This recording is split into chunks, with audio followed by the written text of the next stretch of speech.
பட்டினத்து அடிகளருளிச் செய்த திருவிடைமருதூர் மும்மணிக்கோவை பாடல் 12.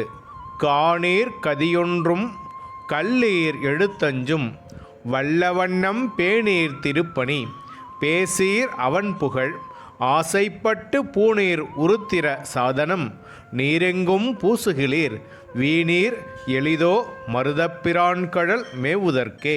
இதன் பொருள், நீங்கள் மருதவானரது கழல்களை அடைவதற்குரிய வழியை காண மாட்டீர்கள். ஏனெனில் ஐந்தெழுத்தை கற்க மாட்டீர்கள். கோயில் திருப்பணிகளை நல்ல வழியில் செய்ய மாட்டீர்கள். அவன் புகழை விரும்பி பேச மாட்டீர்கள். ருத்ராட்ச மாலையை அணிய மாட்டீர்கள். திருநீற்றை தரித்து கொள்ள மாட்டீர்கள்.